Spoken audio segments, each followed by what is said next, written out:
Rishikhola Sikkim Darjeeling ডায়েরিজের part 5-এ তোমাদের সকলকে welcome. তো দেখতে দেখতে পার্ট 5 নিয়ে চলে এসেছি। পার্ট 5-এ তোমাদের সাথে আমি শেয়ার করতে চলেছি পুরো দার্জিলিংয়ের কোথায় কি ঘুরেছি, কোন কোন স্পট ভিজিট করেছি সেটা নিয়ে। যারা যারা এখনও পার্ট 1, 2, 3, 4 দেখোনি তারা আগে গিয়ে 1, 2, 3, 4 দেখে নাও, তারপরে এই ভিডিওটা দেখো।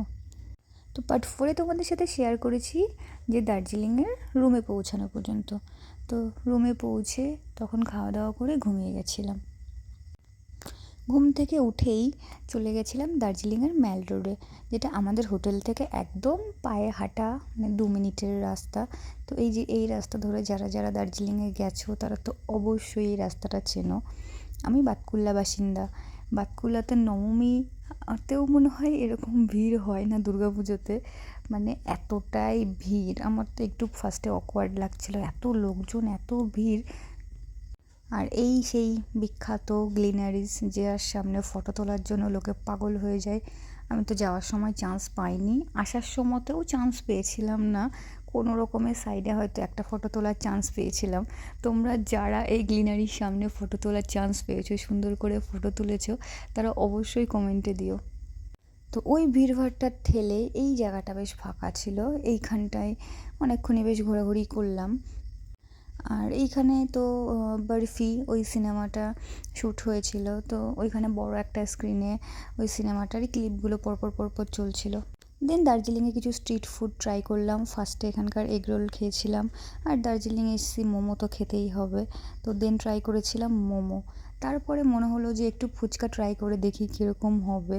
তো সত্যি কথা বলতে ফুচকাটা আমার একদম ভাল লাগেনি, মানে মুখটা একদমই নষ্ট হয়ে গেছে। যতই বলো গাইজ, আমাদের এইখানকার ফুচকাই ভালো। দেন ঘোরাঘুরি করে হোটেলে দেখি ডাইনিং রুমটা পুরো সাজানো কমপ্লিট। এই যে দুটো কেক, এখানে এখন কেক কাটিং হবে।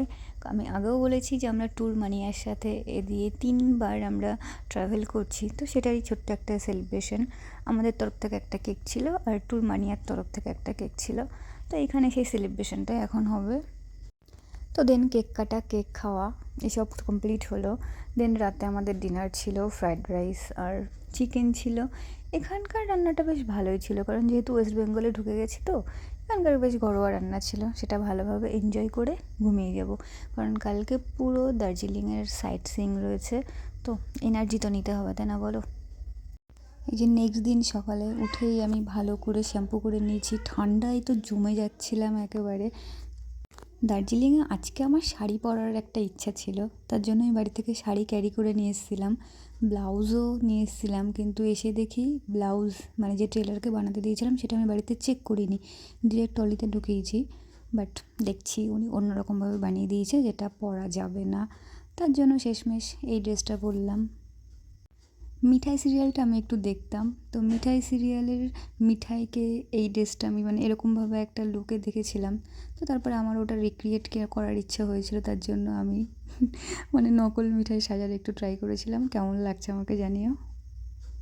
খুব একটা ঠান্ডা এখানে ছিল না, তাও একটু স্টাইল মারার জন্য এই টুপিটা নিয়ে এসেছিলাম। ভাবলাম কি আর করবো, পরেই নিই। যেহেতু আমরা পুরো প্রপার দার্জিলিংয়ে রয়েছি, কোনো অফবিট প্লেসে নেই, তো দার্জিলিংয়ের মেন মেন যে ভিজিট পয়েন্টগুলো সেইগুলোই আমরা আজকে ভিজিট করব। ফার্স্টেই চলে এসেছিলাম পিচ প্যাগোডা বলে একটা। তো এইগুলো সবই মানে হিউম্যান মেড, কী বলবো আর। আমার একটু নেচারের জিনিসপত্রই ভালো লাগে, ন্যাচারাল সব কিছু। তো এইগুলো খুব একটা আমার ভালো লাগছিল না। সিকিমের এত সুন্দর সুন্দর জিনিস দেখে এসে দার্জিলিংয়ের এইখানে ঠিক মন টিকছিল না। তাও যেহেতু টাকা দিয়েছি আর এসছি এতক্ষণ দার্জিলিং, দেখে যাই। আমাদের এখানে সবাই আমরা বলাবলি করছিলাম যে নেক্সট টাইম কেউ যদি ফ্রিতেও এই প্রপার দার্জিলিংয়ে নিয়ে আসে, আমরা তাও আসবো না, কারণ আমাদের সিরিয়াস দার্জিলিংয়ের এক্সপিরিয়েন্স খুব একটা ভালো না, আমাদের কারোরই ভালো লাগেনি। কার ভালো লাগবে বলো এরকম ম্যানমেড একটা এরকম জিনিসপত্র দেখতে? অ্যাকচুয়ালি হয়তো এটাও অনেকের কাছে বিশাল একটা ব্যাপার হবে।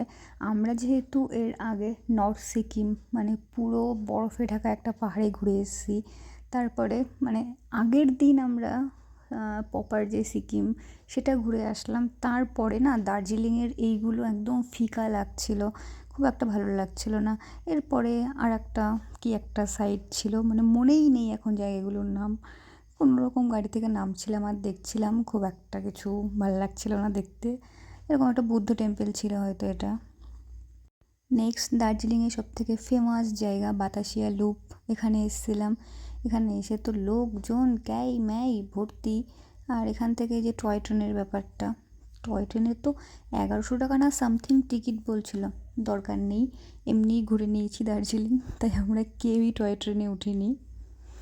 এটাও কোনো ন্যাচারাল জায়গা না, মানুষেরই কৃত্রিম তৈরি একটা জায়গা। একটুও মন বসছিল না, ভালো লাগছিল না, কী আর করা যাবে, তাও দেখছিলাম। সবাই তো এই আই লাভ দার্জিলিংয়ের পাশে ফটো তোলার জন্য পাগল।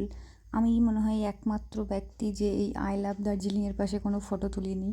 আর এই হচ্ছে সেই বিখ্যাত টয় ট্রেন, যেটা টিকিট ছিল হয়তো 1100-1200, সেটাতে ওঠার সাহস আর করিনি। কোনো রকম এই পাশ দিয়েই হেঁটে হেঁটে ঘুরে ঘুরে জায়গাটা দেখছিলাম। নেক্সট লোকেশন ছিল হচ্ছে গোপালধারা টি গার্ডেন।